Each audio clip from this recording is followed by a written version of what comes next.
আরজিকর হাসপাতালে আর্থিক দুর্নীতি মামলায় আরো একজনকে গ্রেফতার করেছে সিবিআই। সন্দীপ ঘোষ ঘনিষ্ঠ বলে পরিচিত আশিস পান্ডে আরজিকর হাসপাতালে তৃণমূল ছাত্র পরিষদ ইউনিটের সভাপতি ছিলেন। থ্রেড কালচার এবং আর্থিক দুর্নীতির অভিযোগ ছিল আশিস পান্ডের বিরুদ্ধে। এর আগে একদিন সিবিআই এর দফতরে উপস্থিত হয়েছিলেন তিনি। সেখানে জিজ্ঞাসাবাদের মুখে পড়েন বলে সিবিআই সূত্রে খবর। উল্লেখ্য, আরজিকর মেডিকেল কলেজ এবং হাসপাতালের আর্থিক দুর্নীতির মামলায় আগেই গ্রেফতার হয়েছেন প্রাক্তন অধ্যক্ষ সন্দীপ ঘোষ। এবার এই মামলায় গ্রেফতার হলেন আশিস পান্ডে। এখনো পর্যন্ত এই মামলায় 5 জনকে গ্রেফতার করেছে সিবিআই। এর আগে 9 আগস্ট আরজিকর হাসপাতালের জরুরি বিভাগের 4তলা সেমিনার হল থেকে এক চিকিৎসকের দেহ উদ্ধার হয়। তাকে ধর্ষণ এবং খুনের অভিযোগ উঠেছে। ওই রাতেই ধর্ষণ এবং খুনের অভিযোগে এক সিভিক ভলেন্টিয়ারকে গ্রেফতার করে পুলিশ। কলকাতা হাইকোর্টের নির্দেশে মামলার তদন্তভার হাতে নেয় সিবিআই। পরে এই মামলায় প্রমাণ লোপাটের অভিযোগে আরজিকর হাসপাতালের প্রাক্তন অধ্যক্ষ সন্দীপ ঘোষ এবং টালা থানার প্রাক্তন ওসি অভিজিৎ মণ্ডলকে গ্রেফতার করে সিবিআই। সন্দীপ ঘোষকে মেডিকেল কলেজের আর্থিক দুর্নীতি মামলায় আগেই হেফাজতে নিয়েছিল সিবিআই।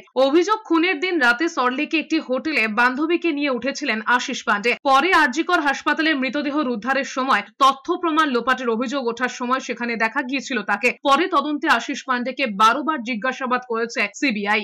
আশিস পান্ডের বিরুদ্ধে আমরা প্রচুর অভিযোগ রেখেছিলাম, তখন আমরা কোনোভাবে সেই দাবি মানুষের কাছে পৌঁছে দিতে পারিনি এবং তারপর থেকে যখন সেই মুভমেন্ট আমাদের পুরোপুরি সফল না হওয়ার পর বিভিন্নভাবে আমাদের উপর অপারেশন নেমে আসে এবং আমাদের জুনিয়রদের ওপর তাদেরকে বিভিন্নভাবে ফেল করিয়ে দেওয়া হয়েছে। কোনো ফ্যাকাল্টি তার বিরুদ্ধে মুখ খুলতে গেলে তাকে ট্রান্সফার করিয়ে দেওয়া হয়েছে।